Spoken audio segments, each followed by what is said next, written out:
1492, un navire portugais aborde les côtes du Brésil. Les colonisateurs mettent pied à terre, ils contemplent des forêts vierges, des peuples indigènes vivant en harmonie avec la nature. Et ils ouvrent la Bible, au premier chapitre de la Genèse, verset 28, et ils lisent l'ordre divin qui justifiera des siècles de destruction. Dominez la terre, soumettez tout, explorez sans limite, parce que Dieu l'a ordonné. Cet ordre a été utilisé pour justifier le déboisement de 93% de la forêt atlantique. Il a été cité pour légitimer l'esclavage des peuples autochtones. Il a été répété tandis que des espèces disparaissaient, que des rivières étaient polluées, que des montagnes étaient détruites par l'exploitation minière. Tout cela au nom du commandement divin, dominer la terre. Et aujourd'hui, alors que la planète se réchauffe d'1,5 degré Celsius au-dessus des niveaux pré-industriels, alors qu'1 million d'espèces sont menacées d'extinction, alors que des forêts brûlent et que les océans s'acidifient, l'humanité continue de citer le même verset. Elle continue de croire que Dieu a donné la permission d'explorer sans conséquence. Mais il y a un problème tellement dévastateur, que lorsque vous le comprendrez, lorsque vous verrez ce que Spinoza a découvert dans l'analyse de l'hébreu original, vous réaliserez que la plus grande crise environnementale de l'histoire humaine a été construite sur un mensonge, sur une traduction frauduleuse, sur un mot tordu pour servir des agendas coloniaux. Vous êtes sur le point de découvrir que Genèse 1,28 n'a jamais dit « dominer », n'a jamais dit « soumettez », n'a jamais dit « explorer ». Le mot hébreu original, kavash, signifie quelque chose de complètement opposé. Il signifie « prenez soin », il signifie « cultiver de manière responsable », il signifie « soyez gardien » et non destructeur.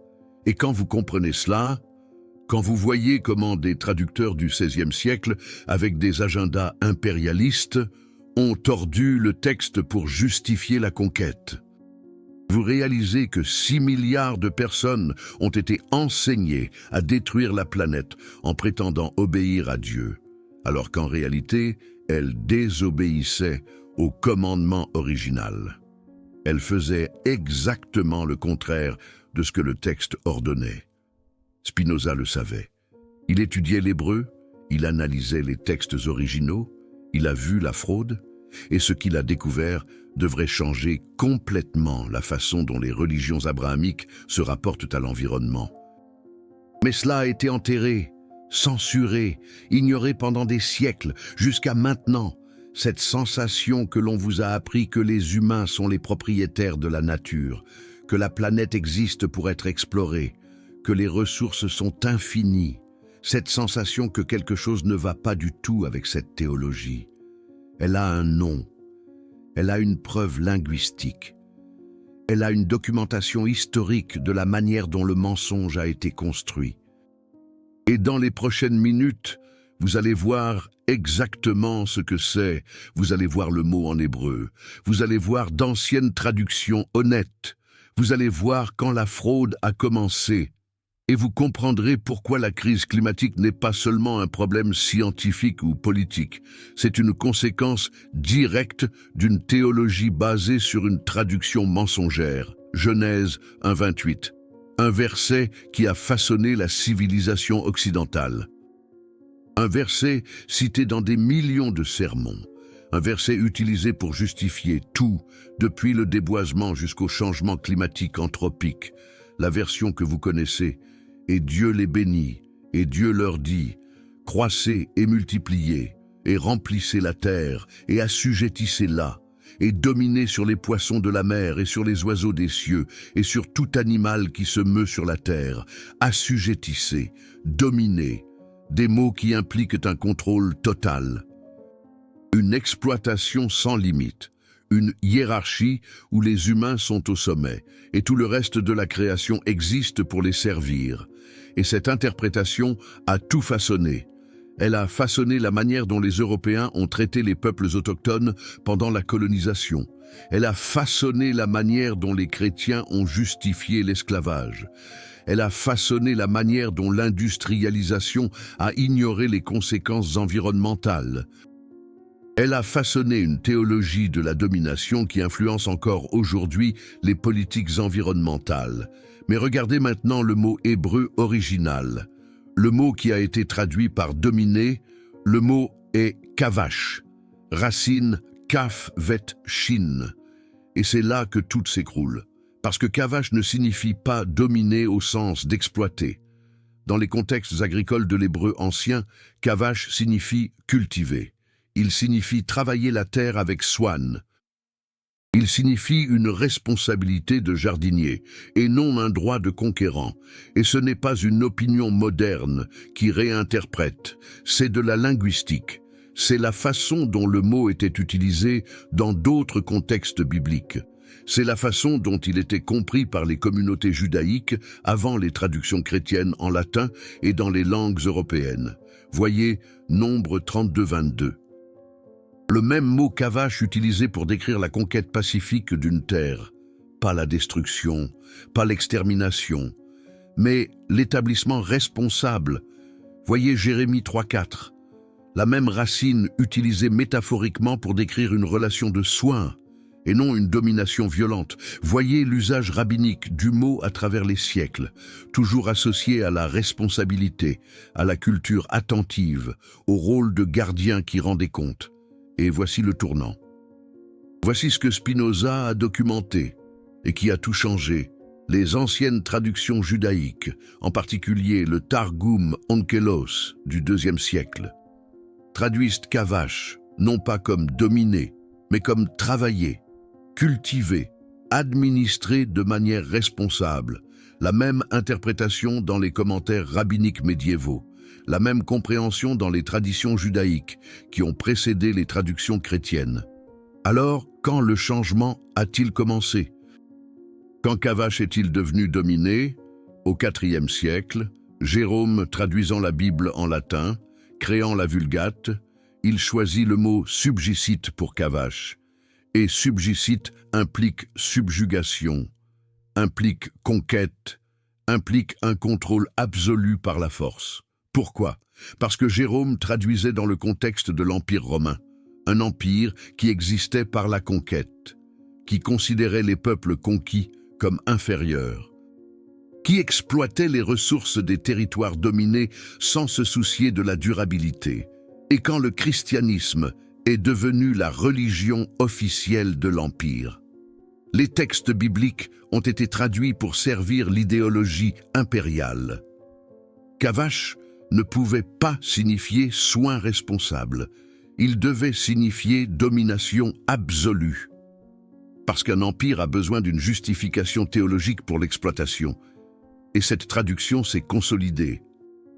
Quand la Bible a été traduite en anglais au XVIe siècle, les traducteurs ont choisi subdue pour kavash, un mot encore plus agressif, un mot utilisé pour décrire la conquête militaire, l'esclavage des peuples, la destruction de la résistance.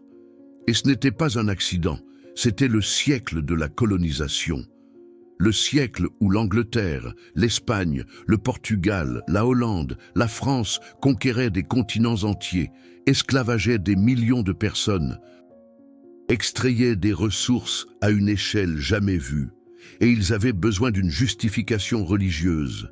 Ils avaient besoin d'un verset biblique qui dise « Dieu nous a donné la permission de faire cela. Dieu a ordonné de dominer. Dieu approuve l'exploitation. Dieu veut que nous subjugions les peuples autochtones et que nous prenions leurs terres. » Et Genèse 1,28, avec kavash frauduleusement traduit par subdue, dominate, subjugate, est devenu exactement cette justification. Spinoza l'a vu. Il a analysé les traductions. Il les a comparées à l'hébreu original. Il a étudié comment le mot était utilisé dans des contextes non bibliques et a conclu que les traducteurs chrétiens avaient tordu le texte pour servir des agendas politiques. Et il est allé encore plus loin. Il a demandé ce que le texte original enseignait réellement sur la relation humaine avec la nature, et a découvert quelque chose qui aurait dû être évident, mais qui a été oublié pendant des siècles. Genèse 2,15. Un seul chapitre après. Et le Seigneur Dieu prit l'homme et le plaça dans le jardin d'Éden pour le cultiver et le garder. Pour le cultiver et le garder. En hébreu, le Ovda ou le Shomra. Pour travailler et pour protéger. Pour cultiver et pour préserver. Pas pour dominer. Pas pour explorer jusqu'à épuisement. Mais pour prendre soin. Pour maintenir. Pour transmettre aux générations futures dans un état meilleur que celui reçu. C'est le mandat original. Pas une domination destructive, mais une intendance responsable. Pas une conquête, mais un soin. Pas une exploitation, mais une culture durable. Et quand vous lisez la Genèse complète avec cette compréhension, quand vous voyez le modèle consistant de l'humain comme gardien de la création plutôt que conquérant, la théologie change complètement. Adam n'est pas placé dans le jardin comme un roi absolu. Il est placé comme jardinier, comme serviteur, comme responsable qui rend compte au Créateur de la façon dont il a pris soin de la création. Les animaux ne sont pas donnés à Adam pour l'exploitation. Ils sont amenés à lui pour les nommer, ce qui, dans le contexte hébraïque, signifie établir une relation, reconnaître l'essence, honorer l'existence. Même le commandement de se nourrir de la création vient avec des limites. L'arbre au centre du jardin ne peut être touché. Il y a des limites sacrées. Il y a des conséquences à l'exploitation sans sagesse. Il y a une punition pour ignorer les interdictions. C'est l'éco-théologie originale de la Genèse. Une théologie où les humains font partie de la création, pas des seigneurs absolus, où la responsabilité résonne à travers les générations, où prendre soin de la terre n'est pas optionnel, mais un mandat divin central. Mais cette théologie a été enterrée, substituée par une théologie de la domination basée sur une traduction frauduleuse. Et les conséquences ont été catastrophiques. Parce que si vous croyez que Dieu a ordonné de dominer, vous ne ressentez pas de culpabilité à détruire. Vous ne voyez pas de limite morale à l'exploitation. Vous ne considérez pas la durabilité parce que vous croyez que les ressources ont été données pour un usage humain sans restriction. Et cette théologie a façonné le développement occidental, a façonné la révolution industrielle qui a brûlé du charbon sans penser aux conséquences, a façonné l'agriculture qui a épuisé les sols, a façonné la pêche qui a éteint des espèces, a façonné l'exploitation minière qui a empoisonné les rivières, tout justifié théologiquement, tout basé sur un verset mal traduit, tout construit sur un mensonge que Spinoza a exposé il y a 400 ans, mais qui domine encore la pensée religieuse aujourd'hui. Et ce n'est pas seulement le christianisme. Les interprétations islamiques du rôle humain dans la création ont été influencées par les traductions chrétiennes. Les théologies modernes de toutes les religions abrahamiques ont absorbé le concept de domination humaine absolue. Et le résultat? Une planète en collapsus écologique. Les températures mondiales augmentent. La glace polaire fond. Le niveau des océans augmente. Les événements climatiques extrêmes se multiplient. La 6e extinction de masse se produit en temps réel. Et pendant ce temps, les chefs religieux citent Genèse 1,28 pour justifier l'inaction. Ils disent que Dieu est aux commandes. Ils disent que les ressources ont été données pour l'usage. Ils disent que la préoccupation environnementale est l'idolâtrie de la création plutôt que l'adoration du Créateur. Mais ils citent un mensonge. Ils défendent une traduction frauduleuse. Ils utilisent le texte sacré d'une manière opposée à l'intention originale. Et Spinoza l'a prouvé.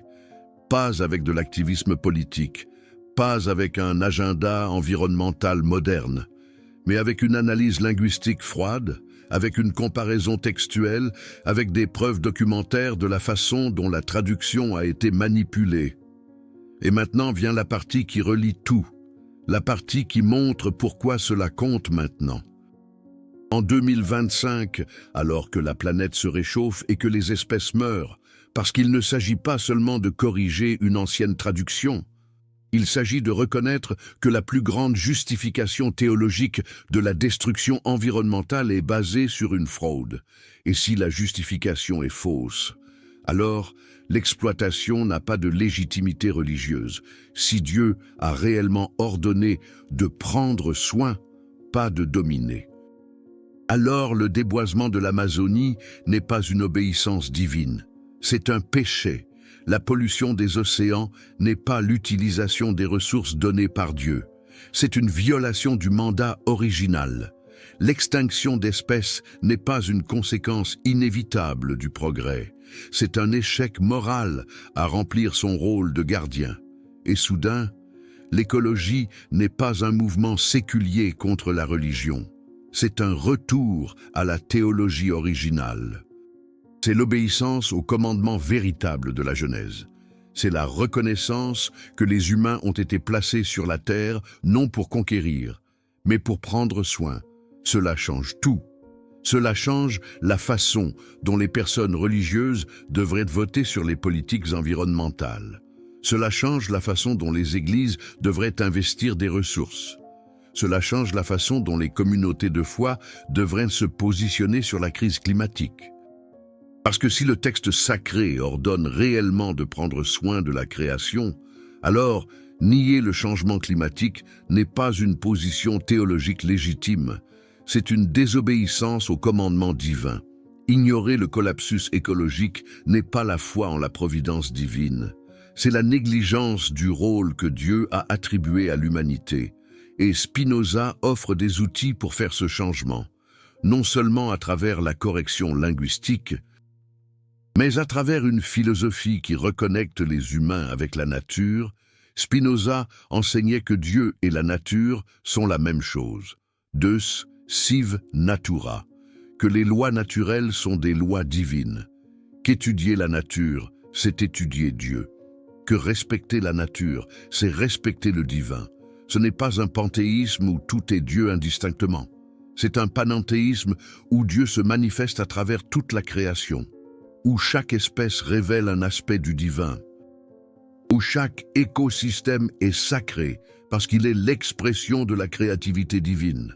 Et quand vous voyez la nature ainsi, quand vous comprenez que détruire une forêt, c'est détruire une manifestation de Dieu, qu'éteindre une espèce, c'est effacer une parole divine écrite dans la création, alors le soin environnemental cesse d'être une option politique et devient un impératif spirituel. C'est l'éco-théologie spinozienne.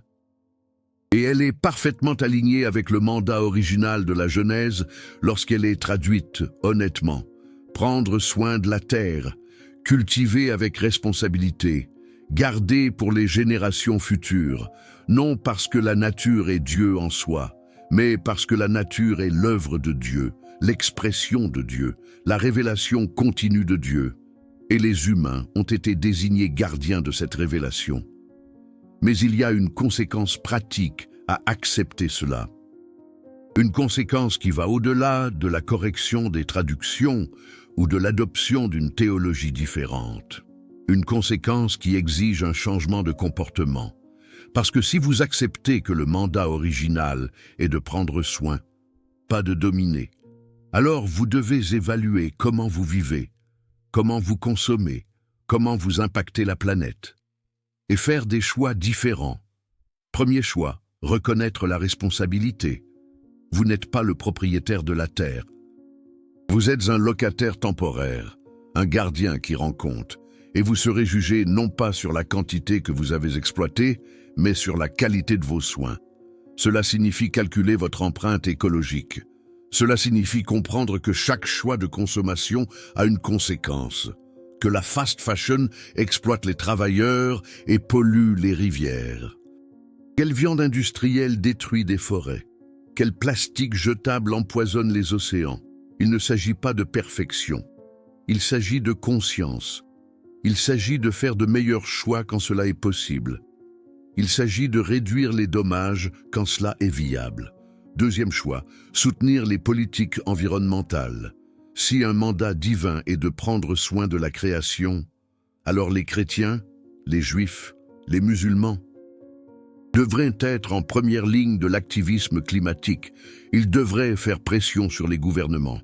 Ils devraient voter en se basant sur les politiques environnementales. Ils devraient utiliser leur influence religieuse pour exiger une action. Ce n'est pas un agenda séculier qui s'infiltre dans la religion, c'est l'obéissance à un texte que vous appelez sacré. C'est prendre au sérieux le commandement qui se trouve en première page de la Genèse. Troisième choix. Réformer la théologie. Les églises doivent arrêter de prêcher la domination et commencer à prêcher la gérance. Les séminaires doivent enseigner l'écothéologie. Les chefs religieux doivent corriger les traductions frauduleuses et admettre qu'ils ont enseigné faux pendant des siècles. C'est difficile, parce que cela exige d'admettre une erreur. Cela exige de reconnaître que les traditions doivent changer. Cela exige l'humilité de dire « nous avons mal traduit ». Nous avons mal interprété, nous avons mal enseigné, et nous devons corriger, mais c'est nécessaire, parce que la crise climatique n'attend pas une réforme théologique. Le réchauffement ne fait pas de pause pendant que les religieux débattent des traductions. Les espèces ne cessent pas de s'éteindre parce que les églises n'ont pas encore mis à jour leur doctrine. Et voici la partie la plus perturbante. La partie qui devrait faire une pause à toute personne religieuse et tout reconsidérer. Si vous croyez que la Genèse est la parole de Dieu, si vous croyez que vous serez jugé pour votre obéissance au commandement divin, alors vous devez confronter la possibilité que vous avez désobéi au premier mandat donné à l'humanité. Vous avez dominé quand vous auriez dû prendre soin. Vous avez exploré quand vous auriez dû cultiver. Vous avez détruit quand vous auriez dû garder. Et vous avez fait cela en prétendant suivre Dieu, alors qu'en réalité vous suiviez une traduction frauduleuse créée pour servir des empires coloniaux. C'est la dissonance cognitive que la théologie de la domination crée. Et Spinoza offre une sortie appelée honnêteté avec les textes, une sortie qui exige d'étudier les sources originales au lieu d'accepter des traductions convenables. Une sortie qui place la vérité au-dessus de la tradition. Comme l'avait souligné Michel Foucault, et la vérité est claire, qu'avache ne signifie pas dominer, cela signifie prendre soin. Et la Genèse, dans son ensemble, enseigne une gérance responsable, pas une exploitation illimitée. Et si les religions abrahamiques acceptaient cela, si des milliards de personnes religieuses changeaient leur théologie basée sur cette vérité, l'impact serait massif. Imaginez des églises catholiques, protestantes, orthodoxes, unies dans la défense de la création. Imaginez des mosquées prêchant que prendre soin de la planète est un mandat divin. Imaginez des synagogues menant l'activisme climatique. Imaginez le pouvoir politique des religions abrahamiques tourné vers la protection environnementale au lieu de la négation climatique. Imaginez des investissements religieux passant des combustibles fossiles aux énergies renouvelables.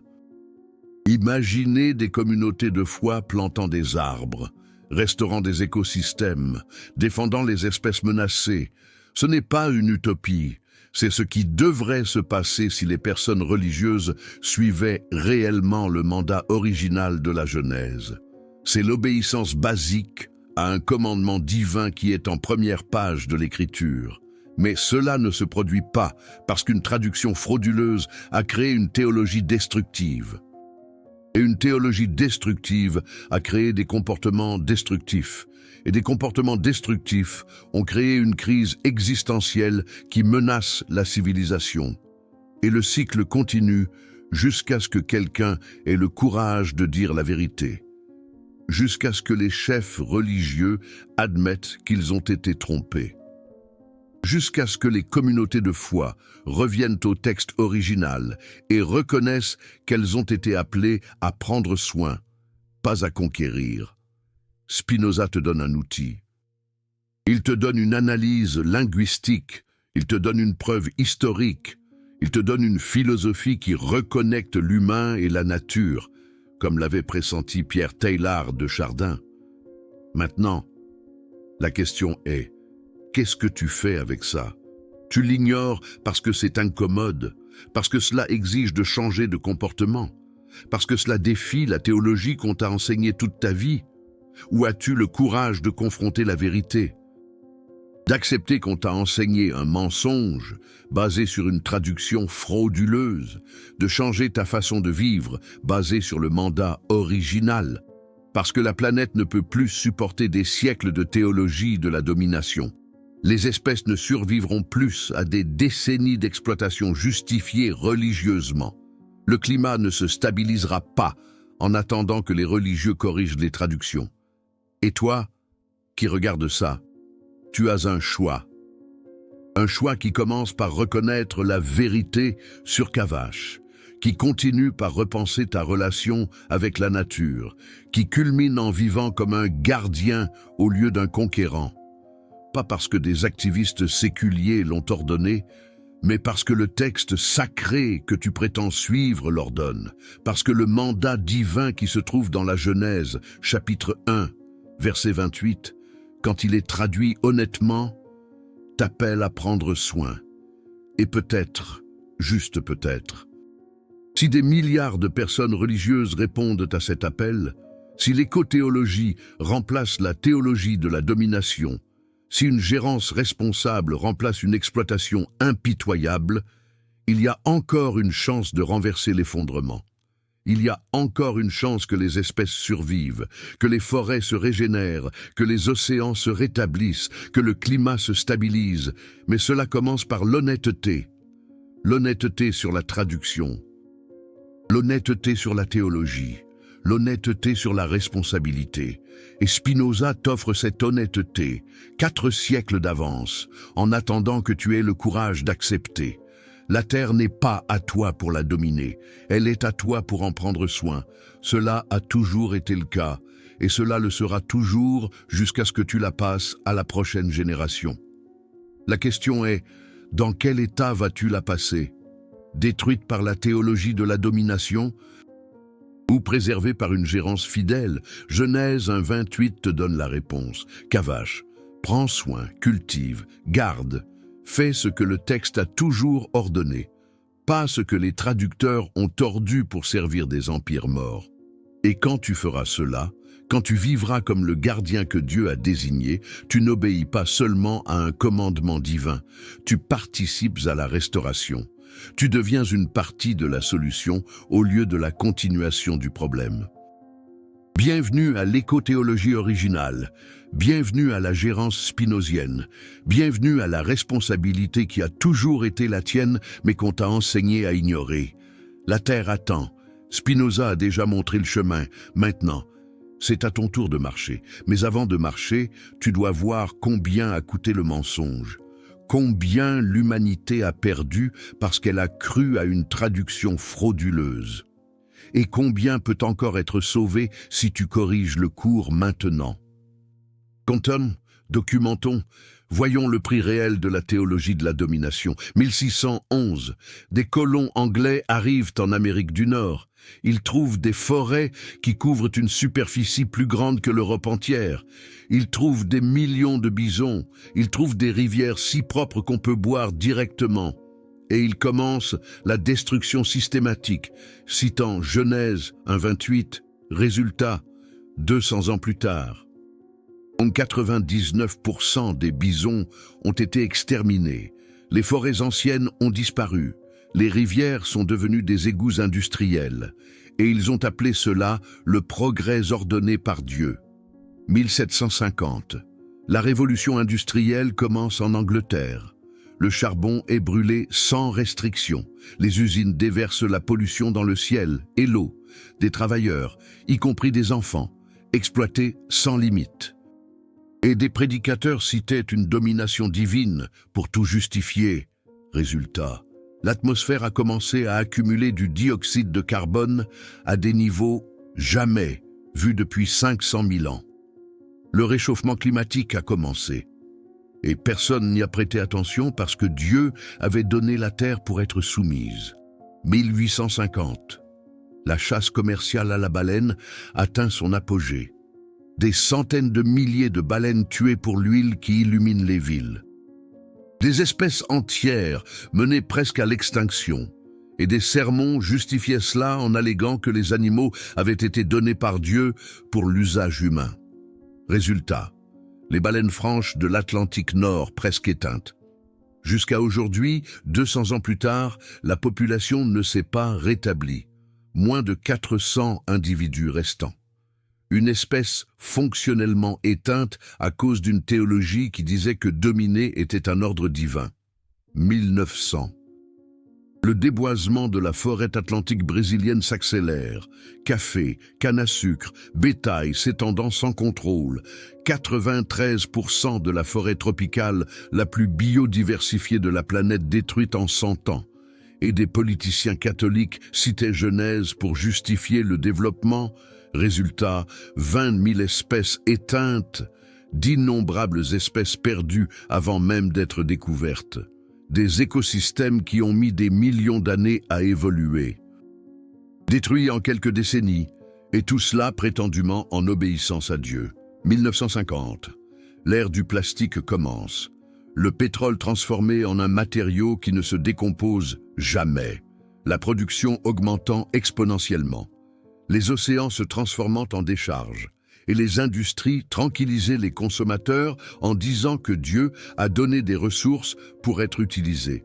Résultat, aujourd'hui, en 2025, il y a plus de plastique que de poissons dans de nombreuses zones océaniques, des microplastiques dans chaque organisme vivant, y compris les humains, une pollution qui persistera pendant 1000 ans. Et la racine philosophique? La croyance que la nature existe pour être soumise, 1970. L'agriculture industrielle avec des pesticides et la monoculture se mondialisent. Les sols épuisés, la biodiversité dévastée, les pollinisateurs mourant en masse. Et les corporations utilisaient une rhétorique religieuse sur nourrir le monde à travers la domination de la terre. Résultat, 50% des sols cultivables mondiaux dégradés, 80% des insectes disparus en 40 ans. Le système alimentaire global au bord du collapsus et la base théologique continue d'être dominée au lieu de prendre soin. Le schéma est clair. Chaque grand désastre écologique des 500 dernières années a sa racine dans une théologie basée sur une traduction frauduleuse de Cavache. Chaque justification religieuse pour l'exploitation cite Genèse, un 28 mal traduit, et Spinoza. Spinoza a vu cela se produire de son temps. Il a vu la colonisation hollandaise de l'Indonésie détruire les forêts pour les épices.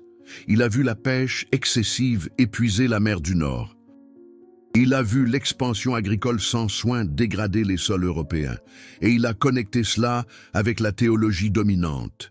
Il a écrit dans le traité théologico-politique que lorsque les humains interprètent les textes sacrés pour servir leurs appétits de pouvoir, les conséquences sont toujours destructrices, qu'une théologie corrompue mène à une éthique corrompue, qu'une traduction frauduleuse de textes crée une moralité frauduleuse. Spinoza, et il a offert une alternative.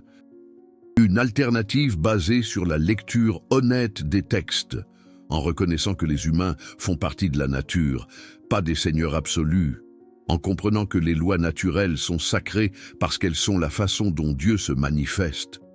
Et cette alternative est parfaitement alignée avec ce que Genèse enseigne réellement quand vous traduisez Cavache honnêtement. Prendre soin, cultiver, garder, être un intendant responsable qui rend des comptes. Et ce n'est pas seulement Genèse. Un modèle d'intendance environnementale traverse la Bible entière quand vous lisez sans la lentille de la domination coloniale. Lévitique 25, la loi du jubilé, la terre doit se reposer tous les 7 ans. Une année sabbatique où l'on ne plante pas, permettant au sol de se régénérer. un commandement explicite de durabilité agricole. Deutéronome 22:6. Si vous trouvez un nid d'oiseaux, vous ne pouvez pas prendre la mer avec les œufs, vous devez laisser la mer partir. Une protection explicite de la reproduction des espèces sauvages. Psaume 24:1. Au Seigneur est la terre et sa plénitude. Les humains ne sont pas propriétaires, ils sont des locataires temporaires. La terre appartient à Dieu et un compte sera exigé. Isaïe 24:4 et 5. La terre gémit et se flétrit parce que ses habitants transgressent les lois, violant les statuts. Brisant l'alliance perpétuelle, une prophétie de conséquences écologiques pour avoir violé les mandats d'intendance. Jérémie 2:7. Je vous ai amené à une terre fertile, mais vous l'avez contaminée. Une accusation prophétique contre la pollution et la dégradation. Osée 4:1-3. Il n'y a pas de connaissance de Dieu sur la terre. C'est pourquoi la terre gémit, et tous ceux qui l'habitent se flétriront, avec les animaux des champs et les oiseaux du ciel.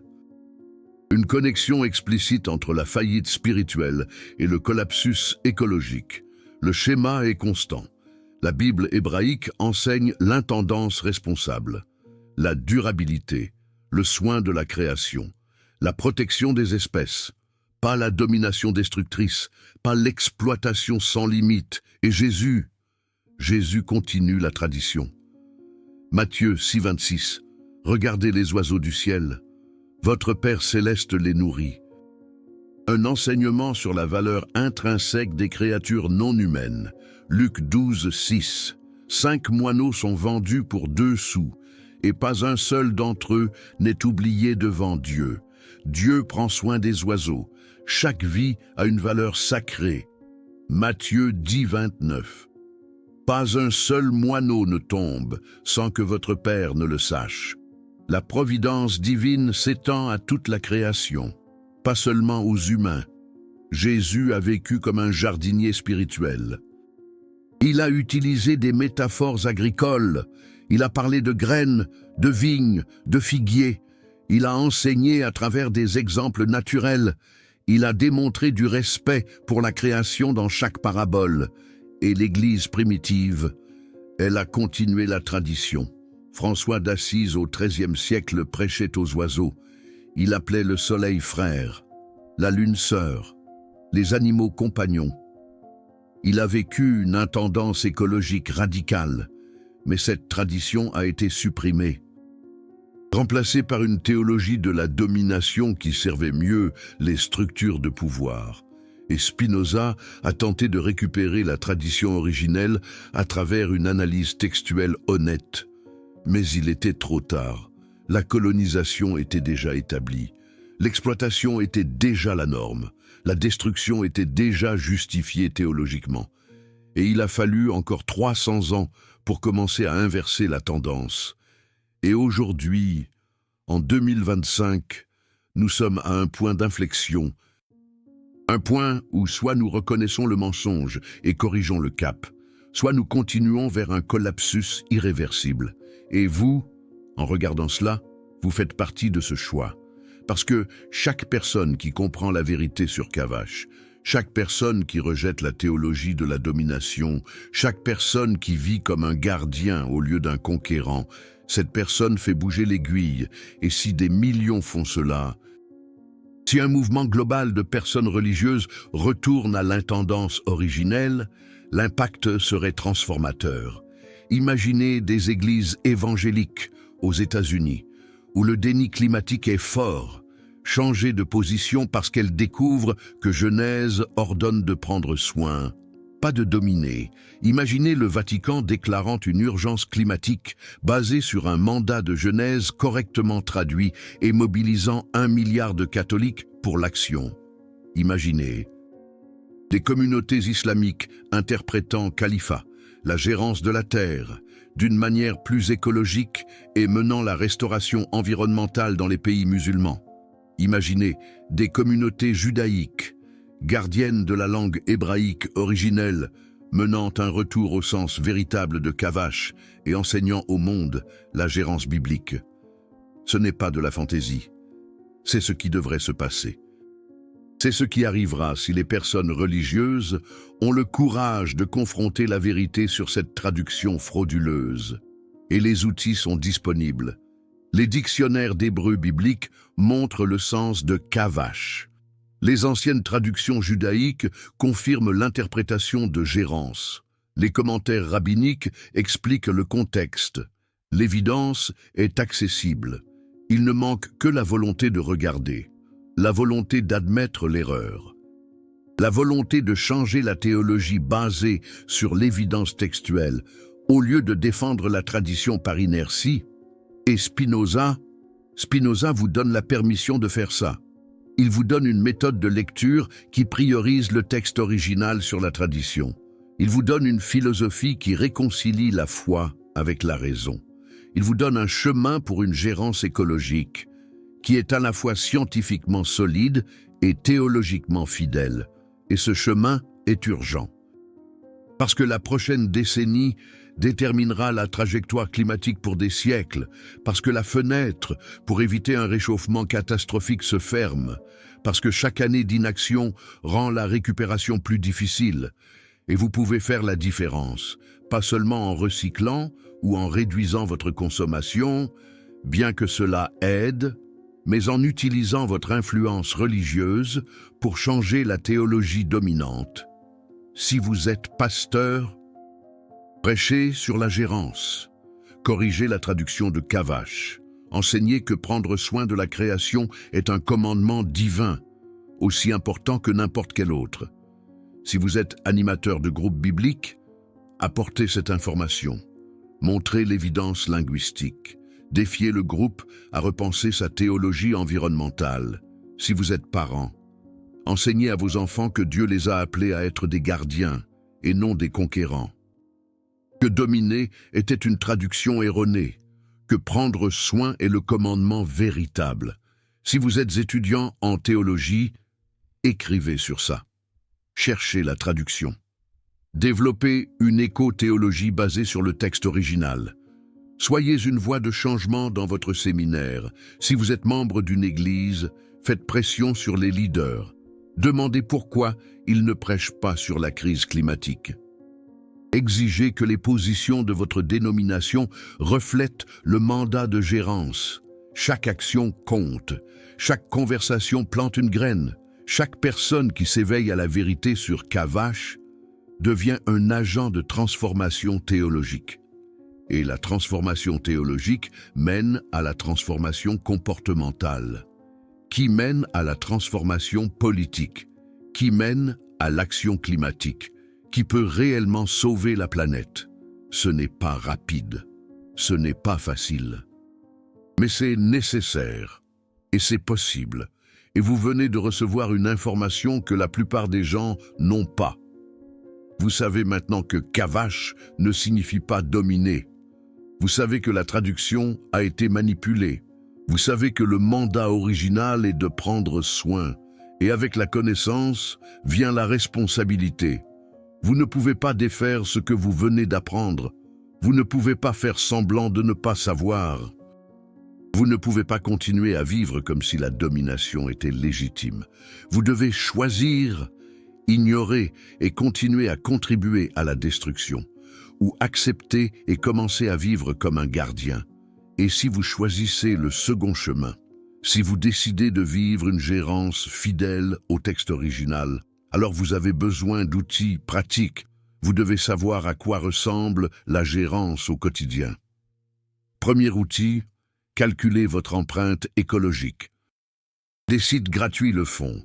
Vous répondez à des questions sur votre consommation, vos transports, votre régime alimentaire, et vous découvrez combien de ressources planétaires vous utilisez. Et vous découvrez que si tout le monde vivait comme vous, nous aurions besoin de 2, 3, 4 planètes, et cela vous montre clairement que vous n'êtes pas un gardien fidèle. Vous consommez au-delà de ce que la Terre peut régénérer. Vous manquez au mandat de Genèse. Quand il est compris correctement, deuxième outil, réduisez votre consommation de viande. L'élevage industriel est responsable de 15% des émissions globales, plus que toutes les voitures, les avions et les navires réunis. Il utilise 80% des terres agricoles, mais produit seulement 18% des calories globales. C'est un système profondément insoutenable. Et vous pouvez changer. Vous n'avez pas besoin de devenir vegan du jour au lendemain, mais vous pouvez réduire, vous pouvez choisir des jours sans viande, vous pouvez préférer le poulet au bœuf, vous pouvez acheter auprès de producteurs locaux qui traitent mieux les animaux. Et chaque repas est un choix de gérance. C'est une opportunité de vivre le cavache véritable. Troisième outil, évitez le plastique jetable, spécialement les bouteilles d'eau, les sacs, les pailles. Utilisez des alternatives réutilisables. Apportez votre propre bouteille, apportez un sac en tissu, refusez la paille en plastique. Cela semble petit, mais multiplié par des milliards de personnes, et soudain, les océans arrêtent d'accumuler du plastique, les tortues arrêtent de mourir étouffées, les poissons arrêtent d'avoir des microplastiques dans leurs tissus. Quatrième outil, soutenez les énergies renouvelables, si vous le pouvez. Installez des panneaux solaires, sinon, choisissez un fournisseur d'électricité qui utilise des sources propres, ou faites pression sur votre gouvernement local pour investir dans les renouvelables. Parce que la transition énergétique est essentielle et vous pouvez l'accélérer à travers vos choix personnels et votre pression politique. Cinquième outil, plantez des arbres, littéralement. Vous pouvez planter dans votre jardin. Vous pouvez participer à des projets de reforestation. Vous pouvez donner à des organisations qui plantent à grande échelle. Les arbres séquestrent le carbone, créent un habitat pour les espèces, régulent le climat local, préviennent l'érosion. Ils sont une gérance tangible, visible, mesurable. Et chaque arbre planté est une prière écologique. C'est un acte de foi que le futur peut être différent. C'est une obéissance à l'appel d'être un gardien. Ces outils ne sauvent pas la planète seule, mais ils vous changent. Ils transforment votre mentalité de consommateur à gardien, de conquérant à preneur de soin. Et quand vous changez, vous influencez les autres. Votre famille voit, vos amis remarquent, votre communauté note, et le changement se répand. Et si vous êtes arrivé jusqu'ici, si vous avez regardé cette vidéo complète sur comment la traduction d'un mot a créé une théologie qui est en train de détruire la planète, alors vous avez le courage de confronter une vérité inconfortable. Et cette chaîne existe exactement pour ça. Pour apporter des vérités qui ont été censurées, pour corriger des traductions qui ont été manipulées, pour appliquer la raison spinozienne à des dogmes qu'on vous a appris à ne jamais questionner. Chaque vidéo comme celle-ci exige une recherche profonde, exige de consulter des sources en hébreu, grec, latin, exige de retracer comment les traductions ont changé à travers les siècles, exige de connecter la théologie avec les conséquences réelles dans le monde.